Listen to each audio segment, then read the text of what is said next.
The morning sun cast long shadows through the tall windows of Denver County Courthouse as Judge Patricia Coleman adjusted her reading glasses and reviewed the case file one final time. 23 years on the bench had taught her to expect the unexpected, but nothing had prepared her for what would unfold in courtroom 4A that Tuesday morning in October. Emma Martinez sat frozen in the witness chair, her small legs dangling several inches above the floor. At 7 years old, she barely reached the microphone that had been lowered to its minimum height. Her grandmother, Maria Santos, had braided her long dark hair with extra care that morning, weaving in tiny pink ribbons that now seemed absurdly cheerful against the somber courtroom atmosphere. Emma's hands gripped the arms of the witness chair so tightly her knuckles had turned white, and her enormous brown eyes darted nervously around the room like a trapped animal seeking escape. Judge Coleman had seen thousands of witnesses over the years, hardened criminals, corporate executives, grieving families, but the sight of this terrified child stirred something deep in her chest. Emma wore a simple blue dress that her grandmother had pressed carefully the night before, along with white patent leather shoes that barely scraped the floor when she swung her feet anxiously.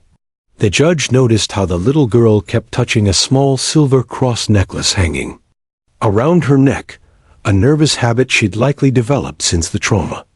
In the gallery behind the prosecution table, Maria Santos clutched a worn leather purse against her chest, her weathered hands trembling slightly as she watched her granddaughter struggle with the weight of what she'd witnessed.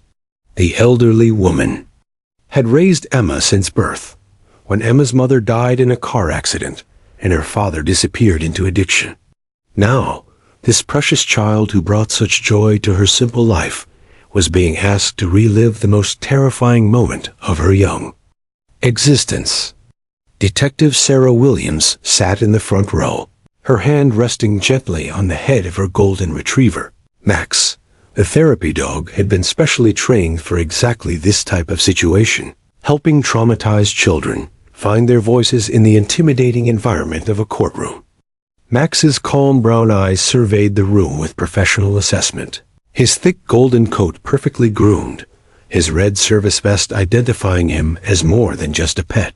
Williams had worked with Max for 3 years, and she'd never seen a child remain this completely shut down in his presence. The prosecution table buzzed with quiet desperation. District Attorney Rebecca Chun shuffled through her notes for the 100th time, knowing that without Emma's testimony, her case against Robert Henderson would crumble. 3 weeks of investigation had yielded no other witnesses to Henderson's savage attack on his wife. No neighbors had heard the screams. No security cameras had captured the assault. Emma Martinez was literally their only hope for justice. Robert Henderson sat smugly at the defense table, his expensive charcoal suit and silk tie carefully chosen to present him as a respectable businessman rather than the monster who had nearly beaten his wife to death. His lawyer, Richard Blackwood, leaned back in his chair with barely concealed satisfaction. Blackwood was known throughout Denver's legal community as a ruthless defender who would exploit any weakness to win. A silent 7-year-old witness was more than a weakness. It was a gift. The court reporter, Janet Mills, sat with her fingers poised over the stenotype machine, waiting for words that seemed unlikely to come. She'd been documenting courtroom proceedings for 15 years, but she'd never encountered a witness who simply refused to speak. Her usual rapid-fire typing rhythm remained silent as the courtroom held its collective breath. Emma's court-appointed advocate, Lisa Rodriguez, had spent hours trying to prepare the child for this moment. She'd used dolls, drawings, and gentle conversation techniques, but Emma had remained stubbornly mute about the events of that terrible evening 3 weeks ago. The only response Rodriguez had managed to elicit was the occasional nod or shake of Emma's head, and even those had been rare. The bailiff, Officer Tommy Burke, a 20-year veteran with grandchildren of his own, found himself unusually affected by the small witness. He'd positioned himself where Emma could see his reassuring smile, hoping to provide some comfort in the intimidating environment. Burke had watched hundreds of witnesses take the stand, but something about this particular child's terror touched a protective instinct he didn't know he possessed. Judge Coleman cleared her throat gently, the sound echoing in the unnaturally quiet courtroom. "Emma," she said in the softest voice she could manage while still being audible, "I know this is scary, but you're safe here. No one is going to hurt you." The judge's usually authoritative tone had transformed into something almost grandmotherly, though her words seemed to bounce off the child without effect. Emma's response was to shrink further into the witness chair, if such a thing were possible. Her dark eyes, wide with terror, kept returning to one spot in the room, where Max lay patiently beside Detective Williams. There was something in her gaze, a longing perhaps, or recognition of kindness in the therapy dog's calm presence. But still, she remained silent. The weight of expectation in the room was almost suffocating. Mrs. Henderson lay in intensive care, her jaw wired shut, unable to speak for herself. Her sister sat in the gallery, tears streaming down her face as she watched the only witness to her sister's near murder struggle with trauma that ran deeper than anyone had imagined. As the seconds ticked by in absolute silence, Judge Coleman realized she was witnessing something far more profound than a difficult witness. This wasn't just a frightened child. This was a little girl whose faith in the safety of the adult world had been shattered. Emma Martinez held the key to justice in her small hands, but trauma had locked that key away in a place where even the most skilled professionals couldn't reach. The judge glanced at the clock, knowing that time was running out for everyone. In that courtroom, especially for the broken woman lying in a hospital bed, waiting for justice that might never come. Robert Henderson adjusted his designer cufflinks with the casual arrogance of a man who had never faced consequences for his actions. At 42, he cut an imposing figure in his tailored charcoal suit, his salt and pepper hair perfectly styled, his expensive cologne masking the stench of violence that seemed to cling to him like a shadow. To the casual observer, he looked like any successful Denver businessman attending an important meeting. Only the faint yellowish bruises across his knuckles told a different story, the remnants of the brutal assault that had nearly killed his wife 3 weeks ago. His defense attorney, Richard Blackwood, leaned back in his leather chair with the satisfaction of a predator who had spotted easy prey. Blackwood's reputation in Denver's legal circles was built on technicalities, loopholes, and the willingness to destroy anyone who stood between him and victory. At 55, he had silver hair that gleamed under the courtroom lights and cold gray eyes that seemed to calculate the human cost of every legal maneuver. His fees were astronomical, but Henderson's construction company generated more than enough dirty money to afford the best defense corruption could buy. "This is almost too easy," Blackwood whispered to his client, his voice barely audible, but dripping with confidence. "A mute child witness? The prosecution might as well withdraw the charges now and save everyone the embarrassment." He straightened his silk tie, a small gesture that conveyed volumes about his certainty of victory. In his briefcase lay a prepared motion to dismiss all charges due to insufficient evidence, a document he expected to file within the hour. Henderson's dark eyes fixed on Emma Martinez with a mixture of calculation and barely concealed menace. He had noticed the little girl playing in her backyard before, had even waved at her occasionally while working in his garage. The irony wasn't lost on him that this tiny witness, whom he had once considered harmless, now held his freedom in her trembling hands. But children were easily intimidated, and silence was as good as innocence in the American justice system. The prosecution table told a different story entirely. District Attorney Rebecca Chun felt the weight of failure pressing down on her shoulders like a physical burden. At 38, she had built her career on seeking justice for the voiceless. particularly women and children trapped in cycles of violence. The Henderson case should have been straightforward, a clear-cut domestic violence prosecution with a reliable witness. Instead, she found herself facing the very real possibility that a violent predator would walk free, because trauma had stolen her witness's voice. Chun's hands shook slightly as she shuffled through crime scene photographs that painted a horrific picture of Henderson's rage. Margaret Henderson had suffered a fractured skull, broken ribs, a shattered cheekbone, and internal bleeding that had required emergency surgery. The hospital's initial assessment suggested she might never fully recover from her injuries. The attending physician had privately told Chun that Margaret was lucky to be alive, and that another few minutes of Henderson's assault would have certainly proved fatal. Detective Sarah Williams watched Henderson from her position near Max, her trained eye cataloging every detail of the man's demeanor. 20 years in law enforcement had taught her to recognize predators, and Henderson displayed all the classic signs: the entitled posture, the calculating stare, the complete absence of remorse or anxiety that should accompany someone facing serious criminal charges. She had seen his type before: men who viewed violence as their right and consequences as something that happened to other people.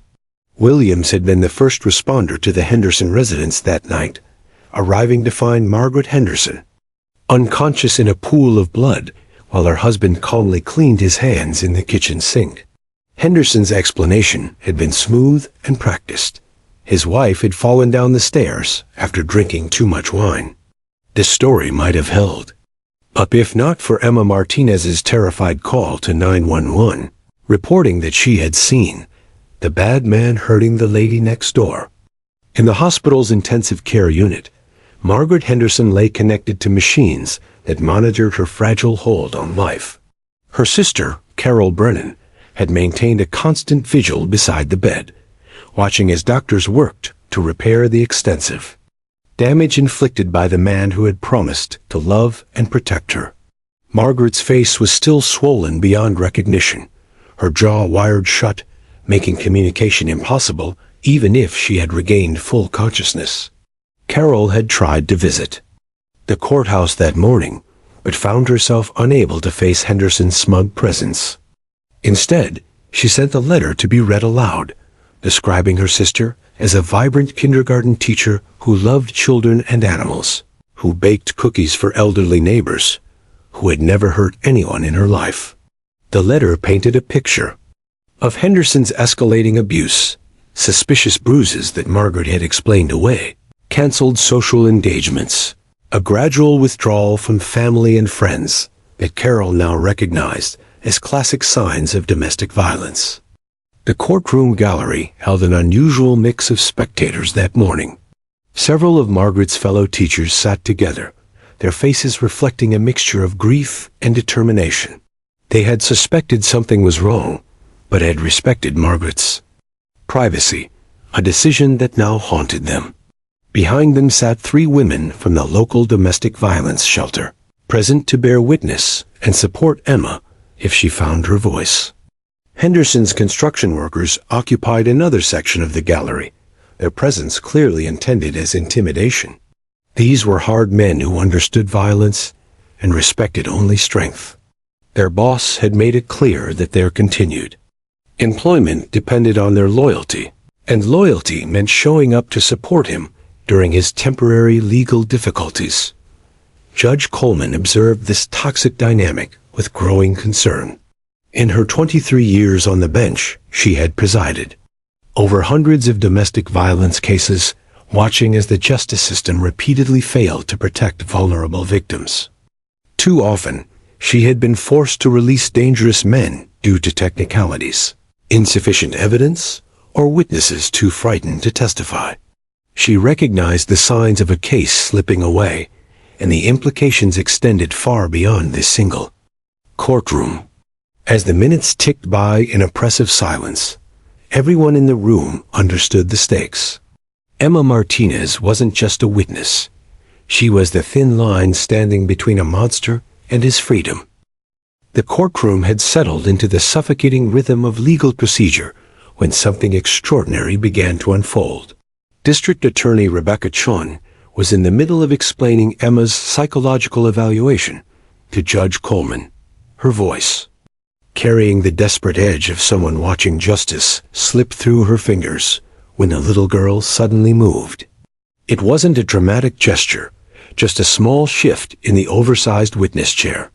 But Detective Sarah Williams, trained to notice the subtlest changes in behavior, immediately recognized something different in Emma's posture. The rigid tension that had held the child frozen for 20 minutes began to soften, almost imperceptibly. Her death grip on the chair arms loosened, and her rapid, shallow breathing started to slow. Emma's dark eyes, which had been darting frantically around the courtroom like a caged bird seeking escape, suddenly fixed on one specific point in the room. Max, the golden retriever therapy dog, lay in perfect position beside Detective Williams' chair, his thick coat gleaming under the harsh fluorescent lights. His intelligent brown eyes had been watching Emma with the patient intensity that made him so effective at his job. Something in his calm, steady gaze seemed to reach across the space between them and touch something deep inside the traumatized child. Judge Coleman noticed the shift first, her experienced eye catching the subtle change in Emma's demeanor. The judge had been preparing to call a recess, knowing that forcing a terrified child to remain in the witness chair was bordering on cruel, when she saw Emma's focus settle entirely on the therapy dog. There was something almost magnetic about the connection forming between the 7-year-old girl and the specially trained golden retriever. Max had been working with traumatized children for 3 years, but Detective Williams had never seen him respond quite like this. The dog's entire body seemed to tune into Emma's emotional frequency. His ears perked forward in focused attention, his tail giving the slightest wag, not the exuberant greeting of a typical dog, but something more purposeful, more professional. It was as if Max understood that this particular child needed something different, something special. The defense attorney, Richard Blackwood, was busy shuffling through his papers, preparing his inevitable motion to dismiss, when his client Robert Henderson grabbed his arm. "Something's happening," Henderson whispered, his voice tight with concern. For the first time since entering the courtroom, the smug confidence had drained from his face. He could see what everyone else was seeing. Emma Martinez was no longer the catatonic victim he'd been counting on. Emma's grandmother, Maria Santos, felt her heart skip a beat as she watched her granddaughter's transformation. The elderly woman had been praying silently in Spanish, her weathered hands working a set of rosary beads hidden in her purse, when she noticed Emma's sudden stillness. It wasn't the frozen terror that had gripped the child for weeks, but something else entirely. A moment of peace that Maria hadn't seen since before that horrible night. The court reporter, Janet Mills, found herself holding her breath as she watched Emma slowly rise from the witness chair. The movement was so unexpected that it took several seconds for anyone to process what was happening. Emma's small legs, which had been dangling helplessly from the oversized chair, now carried her with surprising determination across the space between the witness stand and Detective Williams. Officer Tommy Burke, the bailiff, took an instinctive step forward, his protective instincts kicking in. But Judge Coleman raised her hand almost imperceptibly, signaling him to wait. Something profound was occurring, and she sensed that interrupting it might shatter whatever fragile connection was forming. Emma approached Max with the cautious reverence of a child meeting something magical. Her small white patent leather shoes made tiny clicking sounds on the polished courthouse floor, each step echoing in the absolute silence that had fallen over the room. Even the court stenographer's machine had gone quiet, as if the very technology recognized the sacredness of the moment. Detective Williams felt her breath catch in her throat as Emma knelt beside Max. The dog remained perfectly still, his training keeping him calm despite the unprecedented nature of the situation. Williams had worked with hundreds of traumatized children. But she had never witnessed anything quite like the energy passing between this particular child and her canine partner. Emma's small hand, which had been clenched in fear for so long, slowly opened and reached toward Max's golden head. The moment her fingers made contact with his soft fur, something shifted in the entire courtroom. It was as if an electrical current had been completed, connecting not just Emma and Max, but somehow touching everyone present. "You have kind eyes," Emma whispered, her voice so soft it was barely audible. Yet somehow it carried to every corner of the silent courtroom. These were the first words she had spoken in 3 weeks, and they landed with the impact of a thunderbolt. Judge Coleman felt tears prick her eyes. District Attorney Chun nearly dropped her papers. Even Richard Blackwood looked up from his documents, suddenly aware that his easy victory was slipping away. Max responded to Emma's touch and voice with gentle professionalism, his tail wagging slowly, his ears shifting forward in an expression of canine compassion. It was as if he understood that this moment represented a breakthrough not just for Emma, but for the entire pursuit of justice that had brought them all together in this room. Emma continued to stroke Max's head, her small fingers threading through his thick fur with increasing confidence. "I've been so scared," she whispered to the dog, her voice growing slightly stronger. "But you're not scary at all, are you?" The question seemed rhetorical, asked of someone she instinctively trusted to listen without judgment. The courtroom remained frozen in absolute silence, everyone afraid that the slightest sound might break the spell that was slowly awakening this traumatized child's voice. Judge Coleman found herself leaning forward in her chair, recognizing that she was witnessing something far more significant than she had initially understood.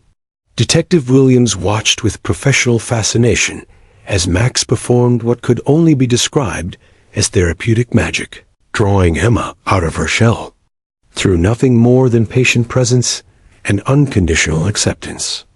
This was why therapy dogs worked. She realized they offered something humans couldn't provide: judgment-free love and the safety of innocent companionship. Emma's transformation was becoming visible to everyone in the courtroom. The rigid terror that had defined her posture was melting away, replaced by something that looked remarkably like hope.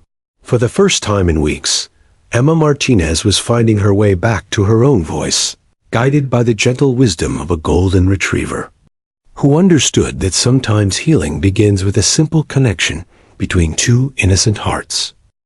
With Max lying protectively beside the witness stand, his warm golden presence radiating calm, Emma Martinez found something she had lost 3 weeks ago: her voice. Judge Coleman had gently guided the child back to the witness chair, but this time everything was different. Emma's small hand rested on Max's head, her fingers threading through his soft fur like a lifeline connecting her to courage she didn't know she possessed. "Emma," District Attorney Rebecca Chun began, her voice carefully modulated to convey both gentleness and respect. "Can you tell us what you saw that night?" The prosecutor had handled dozens of child witness cases, but never one where the breakthrough moment felt so fragile, so precious. She knew she had perhaps one chance to get this right, and the weight of that responsibility pressed down on her shoulders like a physical burden. Emma looked directly at Max, drawing strength from his patient brown eyes, before turning to face the courtroom. "I was playing with my dollhouse on the back porch," she began, her 7-year-old voice clear and steady in the hushed courtroom. "Grandma was making dinner, and it smelled like her special chicken soup.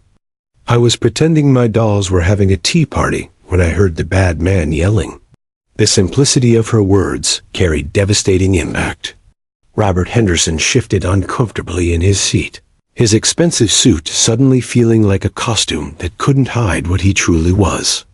His lawyer, Richard Blackwood, felt his confidence beginning to crumble as this small witness painted a picture that was becoming impossible to discredit. "What did you see when you looked toward the Henderson house?" Chun asked, her voice barely above a whisper, afraid that speaking too loudly might break the spell that was allowing Emma to testify. Emma's grip on Max's fur tightened slightly, and the therapy dog seemed to sense her need for extra support. He shifted position just enough to press closer against her leg, a gesture subtle that only Detective Sarah Williams, trained to read. His behavior noticed the deliberate nature of the movement. "I saw through their kitchen window," Emma continued, her voice growing stronger with each word. The bad man grabbed Mrs. Henderson by her hair, her pretty brown hair that she always wears in a bun when she waters her flowers. He grabbed it and pulled really hard, and she was crying and saying, please stop, over and over. The courtroom was so quiet that the slight hum of the air conditioning system seemed intrusive. Emma's grandmother, Maria Santos, felt tears streaming down her weathered cheeks as she watched her granddaughter relive the nightmare that had stolen her voice for 3 weeks. But there was something different now. Emma wasn't the terrified, broken child from that horrible night. With Max beside her, she had found an inner strength that amazed everyone present. "What happened next, Emma?" Chun prompted gently, her heart breaking as she watched this brave little girl describe horrors no child should ever witness. "He threw her against the wall by the refrigerator," Emma said, her voice matter-of-fact in the way that only children can manage when describing unspeakable things. "She hit it really hard, and there was a loud bang, and then she fell down. There was red stuff coming from her face. I think it was blood, like when I fell off my bike and scraped my knee, but there was a lot more." Henderson's face had gone pale, beads of sweat forming on his forehead, despite the courtroom's cool temperature. This wasn't the vague, confused testimony of a traumatized child that his lawyer had promised. This was detailed, devastating, and utterly believable. Emma paused to stroke Max's head, drawing comfort from his steady presence before continuing. Mrs. Henderson tried to get up, but the bad man kicked her in the stomach. She made a sound like when Grandma drops something heavy, and it hurts her back, but worse, much worse. Detective Williams felt her professional composure beginning to crack as she listened to Emma's testimony. She had seen the crime scene photographs, had documented Margaret Henderson's injuries, but hearing it described through the eyes of this innocent child somehow made the brutality even more horrific. Did Mrs. Henderson try to defend herself? Chun asked, knowing this question was crucial for establishing the one-sided nature of the assault. "She put her hands up like this," Emma demonstrated, raising her small arms to protect her face, and she was begging him to stop. She said, I'm sorry, even though she didn't do anything bad. But the bad man just kept hitting her. He used his fists like this." Emma made a punching motion, her small hands forming fists that looked impossibly tiny and innocent. The jury was visibly affected, several members wiping away tears as they watched this 7-year-old girl describe a level of violence that most adults couldn't comprehend. Emma's innocence made her testimony even more powerful. She had no agenda, no reason to lie, no understanding of legal strategies or courtroom politics. She was simply telling the truth as she had witnessed it. "How long did this go on, Emma?" Chun asked, though she dreaded the answer. Emma looked thoughtful, the question requiring her to process time in the way a child understands it. "It felt like forever," she said finally. "Long enough for me to count the 100 twice, which is what Grandma taught me to do when I'm scared." Mrs. Henderson stopped moving after the first 100. But the bad man didn't stop hitting her until after the second 100. The mathematical precision of a child's timekeeping gave the testimony an unexpected credibility that no adult witness could have provided. Emma had counted to 200 while watching a woman being beaten nearly to death, using a coping mechanism her grandmother had taught her for dealing with fear. Judge Coleman found herself gripping her gavel so tightly her knuckles had turned white. In 23 years on the bench, She had never heard testimony that combined such innocence with such devastating truth. Emma Martinez wasn't just a witness. She was justice speaking through the purest voice imaginable. Max seemed to sense the emotional weight settling over the courtroom and gave Emma's hand a gentle nudge with his nose, reminding her that she wasn't alone in this moment. The simple gesture gave her the strength to continue, to finish what she had started, to speak for Mrs. Henderson, who could no longer speak for herself. Richard Blackwood rose from his chair with the predatory grace of a shark sensing blood in the water. At 55, the defense attorney had built his reputation on dismantling witnesses, particularly vulnerable ones like children and trauma victims. His silver hair gleamed under the courtroom lights as he approached Emma's witness stand, his expensive Italian shoes clicking against the polished floor with calculated intimidation. "Miss Martinez," he began, his voice dripping with false kindness that fooled no one in the courtroom. "You've told us quite a story today. But I have to wonder, isn't it possible that a 7-year-old might have gotten confused about what she saw?" His tone was patronizing, designed to make Emma feel small and uncertain about her own memories. Emma's hand instinctively tightened on Max's fur, and the golden retriever seemed to sense the shift in energy. The therapy dog's ears perked forward, his body tensing slightly as his training kicked in. Detective Sarah Williams recognized the signs. Max was reading the room's emotional temperature and preparing to provide whatever support Emma might need. "I wasn't confused," Emma replied quietly, but there was a tremor in her voice that hadn't been there moments before. The child's confidence, so strong during her testimony, began to waver under Blackwood's aggressive questioning. Her dark eyes darted nervously between the intimidating lawyer and Max's reassuring presence. Blackwood smiled coldly, sensing weakness. But children sometimes see things that aren't really happening, don't they? Sometimes when adults are playing rough, it might look scary to a little girl who doesn't understand grown-up games. His words were carefully chosen, designed to plant seeds of doubt in the jury's minds while making Emma question her own perception of events. District Attorney Rebecca Chun felt her stomach clench as she watched Blackwood employ his signature. Tactic, psychological manipulation, disguised as reasonable doubt. She had seen him destroy credible witnesses before, using their own trauma against them. Her hands trembled slightly as she prepared to object, but she knew she had to be careful not to appear overprotective and damage Emma's credibility. Emma's breathing became more rapid, and the rigid tension that had defined her earlier trauma began to creep back into her small body. "They weren't playing," she whispered, but her voice lacked the conviction it had carried during her initial testimony. The 7-year-old was beginning to doubt herself under the relentless pressure of Blackwood's questioning. "Isn't it possible," Blackwood continued, moving closer to the witness, stand in a move calculated to intimidate, "that what you thought violence was actually just Mr. and Mrs. Henderson having a disagreement that got a little loud? Adults sometimes argue, and to a child, that might seem very scary." Emma looked down at her hands, her confidence crumbling under the weight of Blackwood's suggestions. The lawyer's tactics were working exactly as he intended, taking a traumatized child and making her question the most terrifying experience of her young life. The courtroom watched in horrified silence as this small witness began to withdraw back into herself. Robert Henderson leaned back in his chair, his earlier panic replaced by growing satisfaction. This was exactly what he had paid Blackwood's astronomical fees to achieve.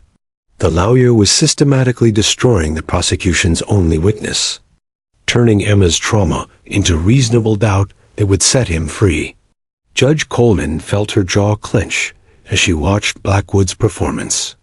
23 years on the bench had taught her to recognize legal bullying when she saw it, but the rules of cross-examination gave defense attorneys significant latitude in questioning witnesses.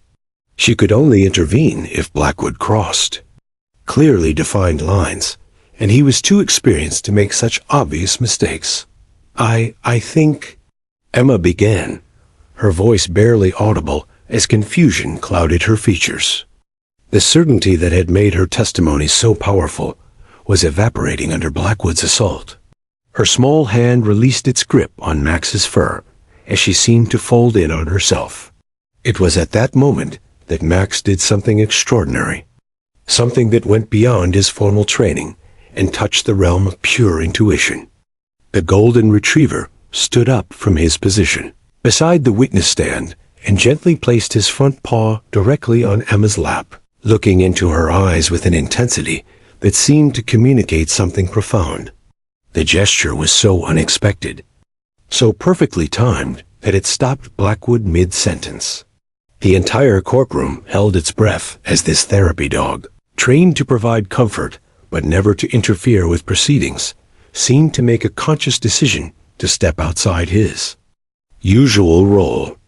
Emma looked down at Max's paw resting on her lap, and into his warm brown eyes that held no judgment, no manipulation, no hidden agenda, only pure, unconditional support. Something shifted in her expression, a light returning to her eyes that had been dimming under Blackwood's attack.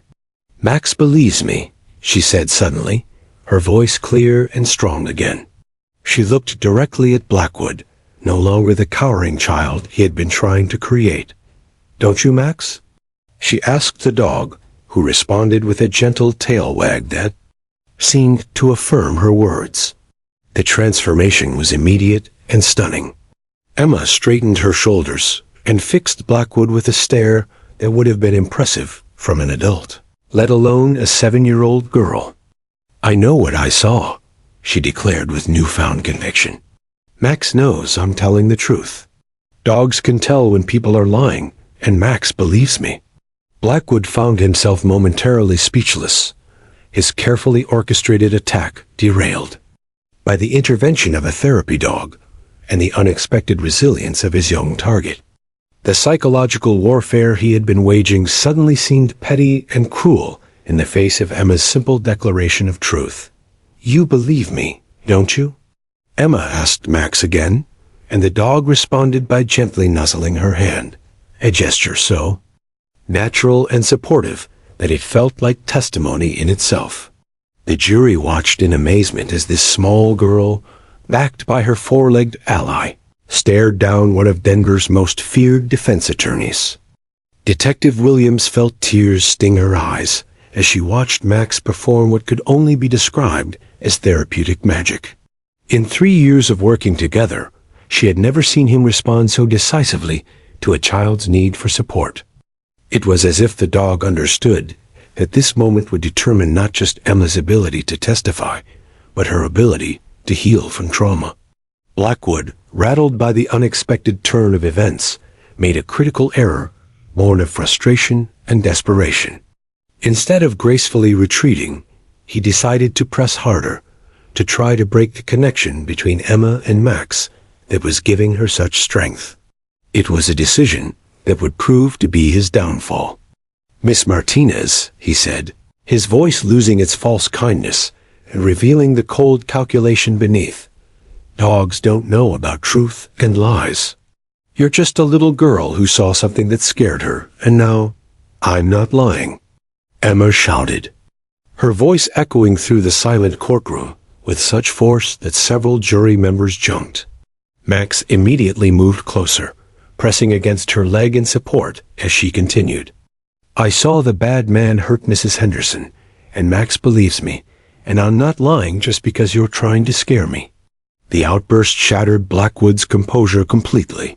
He had pushed too hard, revealed his true nature, and in doing so, had transformed a confused, frightened child into an unshakable witness whose credibility was now beyond question. The courtroom still reverberated with the echo of Emma's defiant shout when something even more extraordinary began to unfold. Richard Blackwood, rattled by his failed attempt to intimidate the 7-year-old witness, made the fatal mistake of continuing his aggressive cross-examination. His desperation was now visible to everyone present, his usual polished demeanor cracking under the pressure of a case that was slipping through his fingers like sand. "Young lady," Blackwood said, his voice taking on a harder edge that revealed his true nature, "you need to understand that this is a very serious courtroom, and we need to be absolutely certain about what you claim to have seen. Now, isn't it possible that your imagination—" Emma turned away from the intimidating lawyer and looked directly at Max, her small hand finding comfort in the therapy dog's thick golden fur. The connection between them had become something almost mystical, a bond that seemed to give Emma access to courage she didn't know she possessed. "Max," she said quietly, her voice carrying clearly through the silent courtroom, "I should have told someone before this happened, shouldn't I?" Detective Sarah Williams felt her breath catch in her throat. There was something in Emma's tone, a weight of guilt and regret, that suggested she was about to reveal something significant. Max seemed to sense it too, his intelligent brown eyes focused intently on the child, as if encouraging her to continue. District Attorney Rebecca Chun, who had been preparing to object to Blackwood's increasingly aggressive questioning, found herself frozen in place. Her prosecutorial instincts told her that Emma was about to say something important, something that could change the entire trajectory of the case.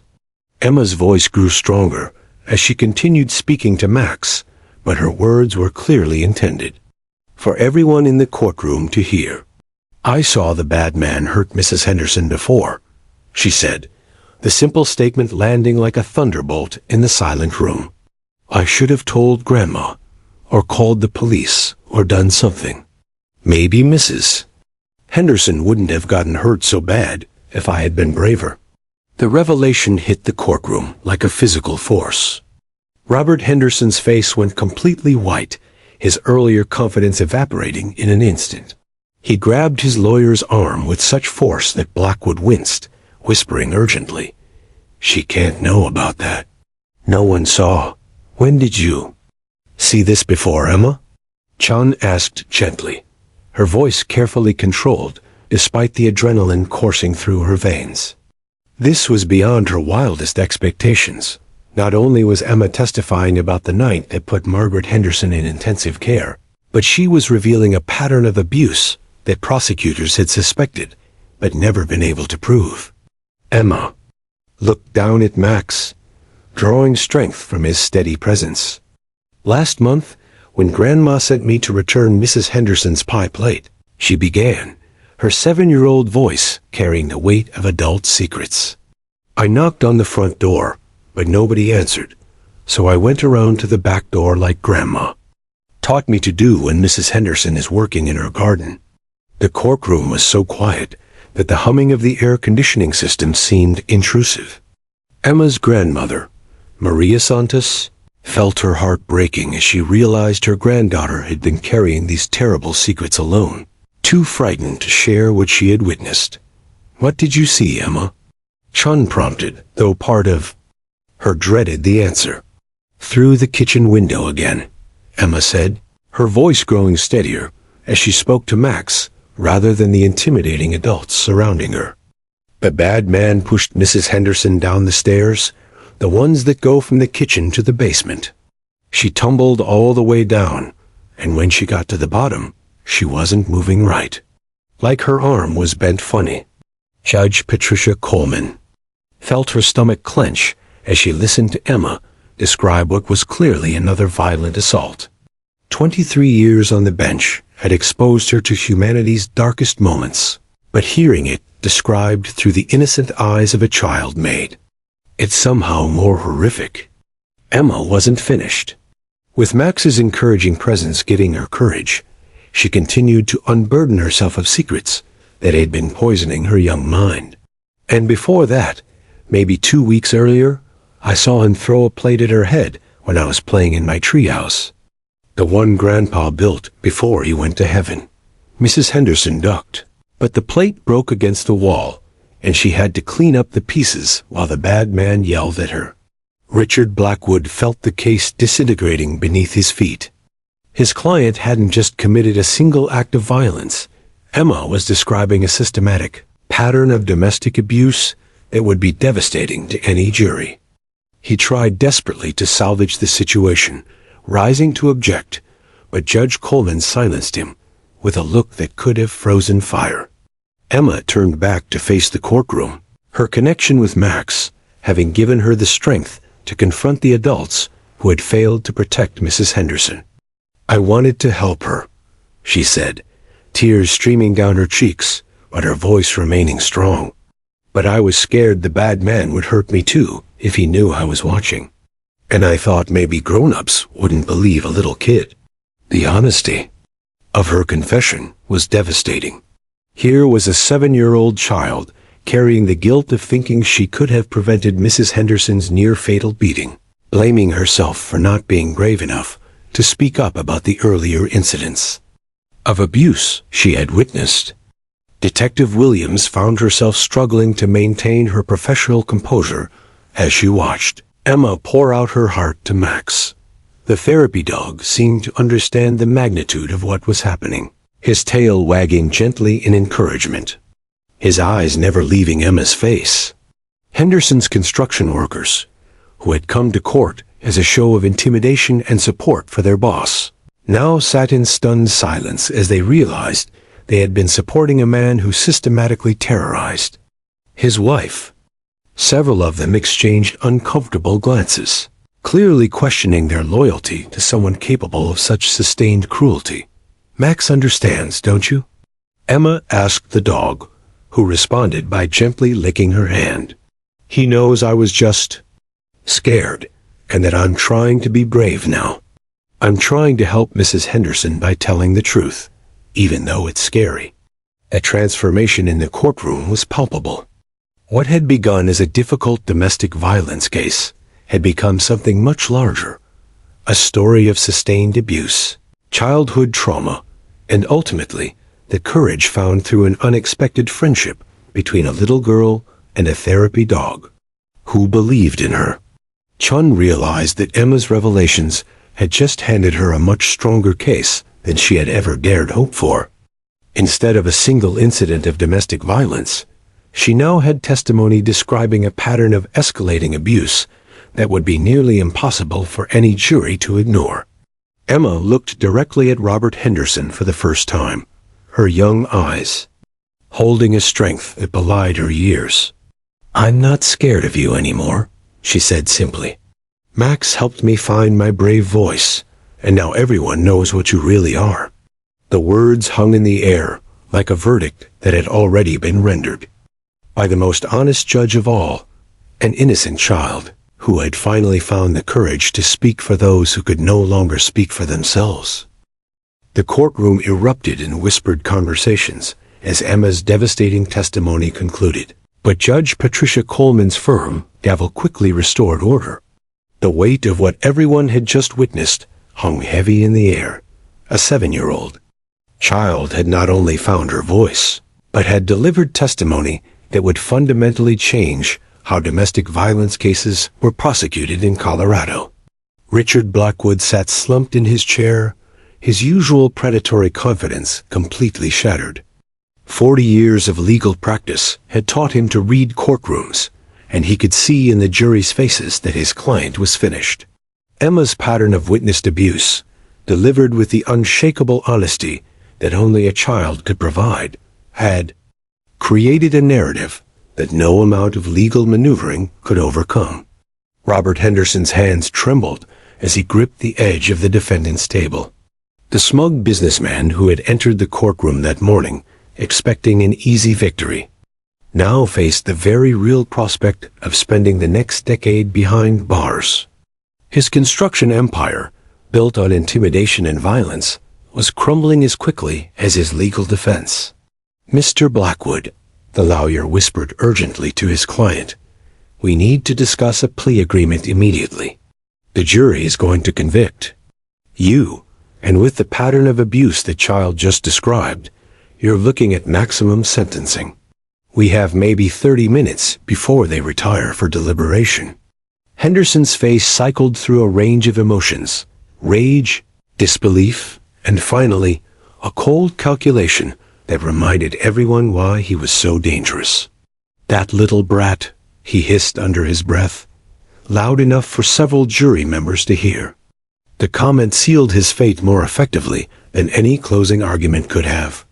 District Attorney Rebecca Chun felt a mixture of professional triumph and personal satisfaction as she watched justice finally catching up with Robert Henderson.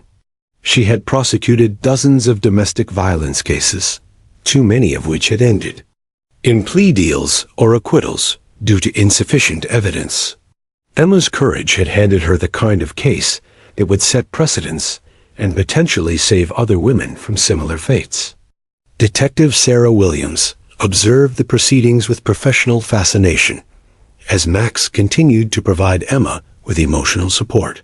The therapy dog seemed to understand that his work wasn't finished yet, that Emma would need his presence through whatever came next. His calm demeanor served as an anchor for the child, who had just accomplished something that many adults would have found impossible. Judge Coleman called a brief recess to allow the defense to confer with their client. During the break, Emma remained in the witness chair, her small hand continuously stroking Max's golden fur, as if drawing strength from their connection. Maria Santos approached her granddaughter with tears streaming down her weathered cheeks. "Mia," the elderly woman whispered in Spanish, "you were so brave. Mrs. Henderson would be so proud of you." Emma looked up at her grandmother with eyes that seemed older than her 7 years, as if the act of speaking truth had somehow aged her in the span of a few hours. When court reconvened, Blackwood rose with the defeated posture of a man delivering his own professional obituary. "Your Honor," he began, his usually commanding voice reduced to barely above a whisper, "my client would like to change his plea to guilty on all charges." The courtroom erupted in gasps and murmurs. Henderson's construction workers, who had come to intimidate witnesses, now shifted uncomfortably in their seats as they realized they had been supporting a monster. Several of them quietly stood and left the gallery, their loyalty to their boss evaporating in the face of Emma's devastating testimony. Henderson himself looked like a man watching his entire world collapse. The businessman who had terrorized his wife for years, who had counted on a child's silence to escape justice, now faced the consequences of his actions. His guilty plea came not from remorse, but from the cold realization that Emma's testimony had made his conviction inevitable. "Mr. Henderson," Judge Coleman said, her voice carrying the full weight of judicial authority, "based on the pattern of domestic violence described in this courtroom today, and your guilty plea to charges of aggravated assault, domestic violence, and terroristic threatening, I sentence you to 15 years in the Colorado State Penitentiary, with no possibility of parole for 7 years. Emma squeezed Max's fur and whispered, "We did it, Max. We helped Mrs. Henderson." The simple statement carried more impact than any victory speech could have provided. This wasn't about legal triumph. It was about a little girl finding her voice to protect someone who couldn't protect herself. The sentencing phase revealed additional details that made Henderson's crimes even more heinous. Medical testimony showed that Margaret Henderson's injuries were consistent with a sustained, brutal assault that could easily have been fatal. Dr. Patricia Morrison, the emergency room physician who had treated Margaret, testified that she had seen combat veterans with less severe trauma. Mrs. Henderson suffered a traumatic brain injury, multiple fractured ribs, internal bleeding, and facial fractures that required reconstructive surgery, Dr. Morrison explained. Without immediate medical intervention, she would have died from her injuries. The level of violence required to inflict this damage suggests a complete disregard for human life. As Henderson was led away in handcuffs, he turned back toward Emma one final time. But instead of the terrorized child he had expected to see, he found a 7-year-old girl sitting confidently beside her therapy dog, surrounded by people who believed in her and supported her courage. The contrast between his fall and her rise was stark and final. Emma's grandmother approached the witness stand as the courtroom began to empty. "Ready to go home, Mia?" she asked gently. Emma nodded, but first turned to Max one more time. "Thank you for helping me be brave," she told. The golden retriever, who responded with a gentle tail wag and what could only be described as a satisfied expression. Detective Williams felt her heart swell with pride as she watched the bond between her therapy dog and this remarkable little girl. Outside the courthouse, a small crowd of supporters had gathered. Margaret Henderson's sister, Carol Brennan, waited with a bouquet of flowers for Emma. "Mrs. Henderson wanted you to have these," she said, kneeling down to Emma's level. "She's going to be okay now, thanks to you."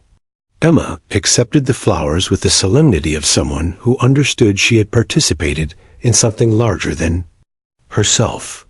As she walked down the courthouse steps with her grandmother, Max trotting beside them, she represented something profound, a power of truth spoken through innocent courage, supported by the unconditional love of a therapy dog who had helped her find her voice. The conviction of Robert Henderson would become a landmark case in Colorado legal history, cited in training materials for prosecutors handling domestic violence cases. But for Emma Martinez, it was simpler than that. It was the day she learned that sometimes the smallest voices, when backed by pure courage and unwavering support, can move mountains and change the world. 6 months after Robert Henderson's conviction, the Denver County Courthouse buzzed with excitement and anticipation. Local news crews positioned their cameras strategically around the main entrance, while a steady stream of legal professionals, child advocates, and community members filed through the security checkpoints. Today marked the official dedication of Colorado's first comprehensive courthouse therapy dog program, and at the center of it all was a remarkable 7-year-old girl whose courage had changed everything. Emma Martinez practically bounced with excitement as she walked through the courthouse corridors, her small hand firmly clasping her grandmother's weathered fingers. The terrified, silent child who had once trembled in these same hallways was now a confident little girl whose smile could light up the entire building. Her transformation was so complete that many of the court personnel had to look twice to recognize the brave witness who had brought down one of Denver's most dangerous domestic abusers. Detective Sarah Williams waited proudly beside Max, their golden retriever, whose intervention had made Emma's testimony possible. The therapy dog wore a special ceremonial vest for the occasion, deep blue with gold trim and a badge that officially designated him as the courthouse's first permanent therapy animal. Max seemed to understand the significance of the day, his tail wagging steadily as familiar faces approached to congratulate him on his groundbreaking work. The centerpiece of the dedication was Max's Corner, a specially designed room that would forever change how Colorado's legal system handled traumatized child witnesses. The space had been carefully crafted with input from child psychologists, trauma specialists, and therapy dog trainers. Soft lighting replaced harsh fluorescence, comfortable furniture created intimate seating areas, and large windows overlooked a peaceful garden where children could find moments of calm before facing the intimidating world of legal proceedings. Judge Patricia Coleman served as the ceremony's keynote speaker, her usually stern judicial demeanor softened by genuine emotion as she addressed the gathered crowd. 6 months ago, this courthouse witnessed something extraordinary, she began, her voice carrying to every corner of the packed assembly. A little girl found her voice with the help of a therapy dog, and in doing so, she didn't just seek justice for one victim. She created a model that will protect countless children for generations to come. Emma stood beside Max as Judge Coleman spoke, occasionally reaching down to stroke his fur in the gesture that had become their signature connection. The bond between them had only grown stronger over the months, with Emma visiting the courthouse regularly for follow-up counseling sessions that helped her process the trauma she had witnessed. Each visit reinforced the healing power of their relationship and demonstrated to other children that they too could find their voices. Margaret Henderson attended the ceremony via wheelchair, still recovering from the extensive injuries she had suffered during her husband's final brutal assault. Her face bore the faint scars of reconstructive surgery, but her eyes shone with gratitude as she watched Emma cut the ceremonial ribbon. Margaret had insisted on being present despite her ongoing medical challenges, understanding that Emma's courage had literally saved her life. "Emma gave me something I thought I had lost forever," Margaret said during her brief remarks to the crowd. "She gave me hope, she gave me justice, and she gave me proof that even the smallest voice can speak the loudest truth. I will never be able to repay her for her bravery, but I can make sure that other children know they have a safe place to find their courage." The therapy dog program had already shown remarkable results in its pilot phase. 3 other children had successfully testified in difficult cases with Max's support, each one finding strength in the Golden Retriever's patient presence. Training programs for additional therapy dogs were being established throughout Colorado, with plans to expand the model to courthouses across the nation. Dr. Lisa Rodriguez, Emma's court-appointed advocate, had documented the entire process in a comprehensive study that was already being cited in legal journals and psychology publications. Emma and Max have proven that trauma doesn't have to silence victims, Dr. Rodriguez explained to the media. When we provide the right support at the right moment, children can overcome their fears and become powerful advocates for justice.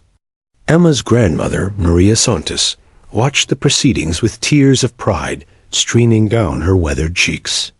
The elderly woman had worried that the trauma of witnessing such violence would permanently damage her granddaughter's spirit. Instead, she had watched Emma transform into a confident, articulate child who spoke at community meetings about recognizing signs of domestic violence and the importance of speaking up for those who couldn't protect themselves. The dedication ceremony concluded with Emma addressing the crowd, her 7-year-old voice carrying clearly through the courthouse's main atrium. "Max taught me that being scared is okay, but staying scared when someone needs help isn't," she said, her small hand resting on the therapy dog's head. "Sometimes grown-ups forget to listen to kids, but Max always listened to me. He helped me remember that telling the truth is the most important thing, even when it's scary." As Emma spoke, several other children in the audience moved closer to Max, drawn by the same calming presence that had given Emma strength during her darkest moment. The Golden Retriever seemed to understand his expanded role, his tail wagging gently as he allowed the children to pet his soft fur and find comfort in his patient demeanor. The impact of Emma's case extended far beyond the courthouse walls. Local schools had implemented new programs teaching children about recognizing abuse and finding trusted adults to confide in. Domestic violence shelters reported increased funding and community support, inspired by Emma's story of courage overcoming fear. Law enforcement agencies across Colorado were training officers to work more effectively with child witnesses, understanding that the right approach could unlock crucial testimony. Detective Williams reflected on how dramatically her work had changed since that pivotal day in Judge Coleman's courtroom. "Emma and Max showed us that healing and justice don't have to be separate processes," she explained to reporters. "When we support traumatized children properly, we don't just help them testify. We help them reclaim their voices and their power." As the ceremony concluded and the crowd began to disperse, Emma knelt beside Max one final time, whispering secrets that only he could hear. The therapy dog listened with the same patient attention he had shown 6 months earlier, when a terrified little girl had first found comfort in his presence.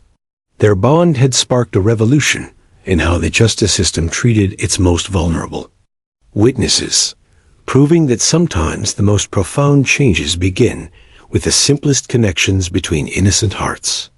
The legacy of Emma Martinez and Max would live on in every child who found courage in Max's corner, in every therapy dog trained to support traumatized witnesses, and in every voice that refused to stay silent in the face of injustice. Their story had become more than just a successful prosecution. It was proof that courage, compassion, and unconditional love could transform not just individual lives, but entire systems of justice.